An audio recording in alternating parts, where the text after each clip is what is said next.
ಸಂಜೆ 5 ಗಂಟೆಗೆ ಕೆಲಸ ಮುಗಿದ್ರೂ ಮನೆಗೆ ಹೋಗಲು ಅವಕಾಶವಿಲ್ಲ. ಬ್ಯಾಂಕ್ ಮ್ಯಾನೇಜರ್ ಗೇಟ್ಗೆ ಬೀಗ ಹಾಕಿ ಸಿಬ್ಬಂದಿಯನ್ನ ತಡೆದಿರುವ ವಿಡಿಯೋ ಈಗ ರಾಜ್ಯಾದ್ಯಂತ ಚರ್ಚೆಗೆ ಕಾರಣವಾಗಿದೆ. ಉದ್ಯೋಗಿಯೊಬ್ಬರು ತನ್ನ ಕೆಲಸ ಮುಗಿದಿದೆ ಮನೆಗೆ ಹೋಗುತ್ತೇನೆ ಎಂದಿದ್ದಕ್ಕೆ ಮ್ಯಾನೇಜರ್ ಹೋಗಿ ಬ್ಯಾಂಕ್ನ ಗೇಟ್ಗೆ ಬೀಗ ಹಾಕಿ ಅಪೋಸ್ ಮಾಡಿದ್ದಾರೆ. ಹಾಸನ ಜಿಲ್ಲೆಯ ಅರಕಲಗೂಡು ತಾಲೂಕಿನ ಕಾವೇರಿ ಗ್ರಾಮೀಣ ಬ್ಯಾಂಕ್ ಶಾಖೆಯಲ್ಲಿ ಈ ಘಟನೆ ನಡೆದಿದೆ. ಘಟನೆ ನಡೆದ ದಿನ ಸಂಜೆ ಸುಮಾರು 5 ಗಂಟೆಗೆ ಬ್ಯಾಂಕ್ನ ಸಿಬ್ಬಂದಿಯೊಬ್ಬರು ತಮ್ಮ ದಿನದ ಕೆಲಸವನ್ನ ಪೂರ್ಣಗೊಳಿಸಿದ್ದರು. ಅವರು ಮ್ಯಾನೇಜರ್ ಬಳಿ ಹೋಗಿ ನನ್ನ ಕೆಲಸ ಮುಗ್ದಿದೆ, ನನಗೆ ವೈಯಕ್ತಿಕ ಕೆಲಸವಿರೋದ್ರಿಂದ ನಾನು ಮನೆಗೆ ಹೋಗಲು ಅನುಮತಿ ಬೇಕು ಎಂದು ಕೇಳಿರ್ತಾರೆ. ನಾನು ಓವರ್ ಟೈಮ್ ಮಾಡೋದಿಲ್ಲ ಅಂತಲೂ ಕೂಡ ಹೇಳಿರ್ತಾರೆ. ಆದರೆ ಈತನ ಮನವಿಯನ್ನ ಆ ಬ್ಯಾಂಕ್ ಮ್ಯಾನೇಜರ್ ಒಪ್ಪೋದಿಲ್ಲ. ಅವರು ಹೊರಗೆ ಹೋಗದಂತೆ ಬ್ಯಾಂಕ್ನ ಮುಖ್ಯ ಗೇಟ್ಗೆ ಹೋಗಿ ಬೀಗ ಹಾಕ್ತಾರೆ. ಅಷ್ಟೇ ಅಲ್ಲದೆ ಸಿಬ್ಬಂದಿಯನ್ನ ಬಲವಂತವಾಗಿ ಒಳಗೆ ಇರಿಸಲು ಯತ್ನಿಸ್ತಾರೆ.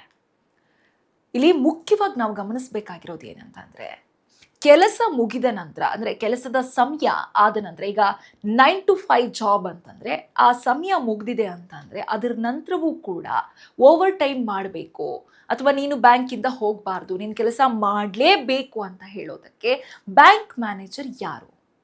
ಅಥವಾ ಇನ್ಯಾರಾದ್ರೂ ಹೇಳ್ತಾರೆ ಅಂತಂದ್ರೆ ಹೇಳಲಿಕ್ಕೆ ಅವ್ರು ಯಾರು? ಆತನ ಇಚ್ಛೆಯಿಂದ ಆತ ಕೆಲಸ ಮಾಡಿದ್ರೆ ಒಂದು ರೀತಿ, ಅಥವಾ ಆ ಕಂಪನಿಯಲ್ಲಿ ಆ ರೂಲ್ಸ್ ಕಂಪಲ್ಸರಿಯಾಗಿ ಇದ್ರೆ ಆ ಕ್ಷೇತ್ರದಲ್ಲಿ ಅದನ್ನ ಒಪ್ಪಿಕೊಳ್ಳೋದು ಒಂದು ರೀತಿ. ಈ ರೀತಿಯಾಗಿ ಒಬ್ಬ ಸಿಬ್ಬಂದಿಯ ಮೇಲೆ, ಅದು ಬ್ಯಾಂಕ್ನ ಸಿಬ್ಬಂದಿಯ ಮೇಲೆ ಬ್ಯಾಂಕ್ ಮ್ಯಾನೇಜರೇ ಸ್ವತಃ ಅವರೇ ದೌರ್ಜನ್ಯವನ್ನು ಎಸಗ್ತಾರೆ ಅಂತಂದರೆ ಇದರ ಅರ್ಥ ಏನು? ಈ ಬೀಗ ಹಾಕಿ ಲಾಕ್ ಮಾಡುವಂತಹ ಸಿಸ್ಟಮ್ಮು ಸೋಷಿಯಲ್ ಮೀಡಿಯಾಗಳಲ್ಲಿ ಅಥವಾ ಟೆಲಿವಿಷನ್ನಲ್ಲಿ ಬರುವಂತಹ ಒಂದಿಷ್ಟು ರಿಯಾಲಿಟಿ ಶೋಗಳಲ್ಲಿ ನಾವು ನೋಡ್ತಾ ಇದ್ವಿ.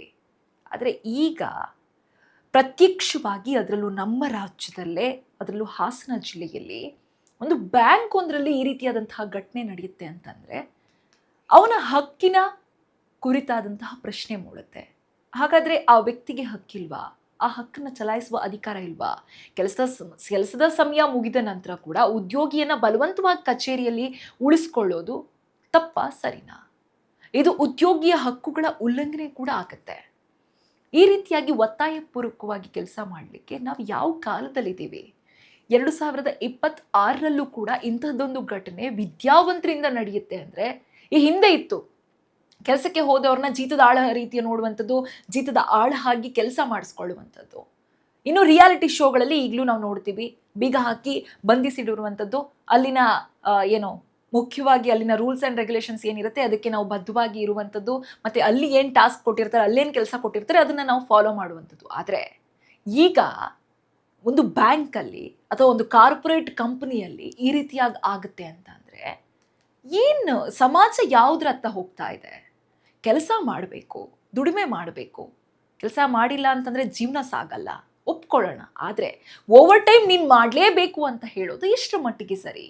ಬ್ಯಾಂಕ್ನಲ್ಲಿ ಕೆಲವೊಮ್ಮೆ ತುರ್ತು ಕೆಲಸಗಳಿರುತ್ತೆ, ಅಥವಾ ಗ್ರಾಹಕರು ಇರ್ತಾರೆ, ಅಂದರೆ ಬ್ಯಾಂಕಿಗೆ ಬಂದವರು ಇರ್ತಾರೆ, ಅವ್ರಿಗೆ ಸೇವೆಯನ್ನು ಹೆಚ್ಚಾಗಿ ಮಾಡಬೇಕಾಗಿರುತ್ತೆ. ಅಂತಹ ಅಗತ್ಯ ಇದ್ದಂತಹ ಸಮಯದಲ್ಲಿ ಉದ್ಯೋಗಿಯು ಒಪ್ಕೊಂಡು ಅದನ್ನು, ಅಂದರೆ ಆ ಸಿಬ್ಬಂದಿ ಕೂಡ ಅದಕ್ಕೆ ಒಪ್ಕೊಂಡು ಸಂಸ್ಥೆ ನಿಯಮಗಳನ್ನು ಪಾಲಿಸ್ಕೊಂಡು ಹೋಗೋದಿದ್ರೆ ಒಂದು ರೀತಿ ಬೇರೆ. ಆದರೆ ತನ್ನ ಕೆಲಸ ಮುಗ್ದಿದೆ ಅಂತ ಈ ವಿಡಿಯೋದಲ್ಲಿ ಆ ವ್ಯಕ್ತಿ ಹೇಳ್ತಾ ಇರ್ತಾನೆ, ನನ್ನ ಕೆಲಸ ಮುಗ್ದು ಹೋಗಿದೆ ಸರ್, ನನಗೆ ಬೇರೆ ಒಂದು ಕೆಲಸ ಇದೆ, ನನ್ನ ವೈಯಕ್ತಿಕ ಕೆಲಸಕ್ಕೆ ಸಮಯ ಬೇಕು, ನಾನು ಹೊರಡ್ತಾ ಇದ್ದೀನಿ, ನಾನು ಓವರ್ ಟೈಮ್ ಮಾಡಲ್ಲ, ಓವರ್ ಟೈಮ್ ಮಾಡಬೇಕು ಅಂತ ಎಲ್ಲೂ ಕೂಡ ಲಿಖಿತ ರೂಪದಲ್ಲಿ ಬರ್ದಿಲ್ಲ ಅಂತ ಆ ವ್ಯಕ್ತಿ ಬೇಡ್ಕೊಳ್ತಾ ಇರ್ತಾನೆ ಪರಿಪರಿಯಾಗಿ. ಆದರೆ ಅಲ್ಲಿನ ಮ್ಯಾನೇಜರ್ ಕಂಪ್ಲೀಟ್ ಆಗಿ ಹಾರ್ಶ್ ಆಗಿ ಬಿಹೇವ್ ಮಾಡ್ತಾರೆ. ನೀನು ಮಾಡಲೇಬೇಕು, ನೀನು ಮಾಡಿದ್ರೇನೆ ಮನೆಗೆ ಹೋಗೋದಕ್ಕೆ ಇವತ್ತು ಬಿಡೋದು, ನಾನು ಬೀಗ ಹಾಕ್ತೀನಿ ಅಂತ ಹೇಳಿ ಬೀಗ ತೊಗೊಂಬಂದು ಗೇಟ್ನ ಬೀಗ ಹಾಕ್ತಾರೆ. ಬೀಗ ಹಾಕಿ ಆ ಬೀಗವನ್ನು ಒಳಗಡೆ ತೊಗೊಂಡೋಗಿ ಇಡ್ತಾರೆ. ಇದರ ಅರ್ಥ ಏನು? ಕೆಲಸದ ಸಮಯವನ್ನು, ಓವರ್ ಟೈಮನ್ನು, ಉದ್ಯೋಗಿಗಳ ಹಕ್ಕುಗಳನ್ನು ಮತ್ತು ಮೇಲಾಧಿಕಾರಿಗಳ ಜವಾಬ್ದಾರಿಯ ಕುರಿತು ಈ ಒಂದು ವಿಡಿಯೋ ಚರ್ಚೆಯನ್ನು ಉಂಟಾಗುತ್ತೆ. ಈ ರೀತಿಯಾಗಿ ಕೆಲಸದ ಸಿಬ್ಬಂದಿ ಮೇಲೆ ದೌರ್ಜನ್ಯ ಎಸಗ್ತಾ ಇದ್ದಾರೆ.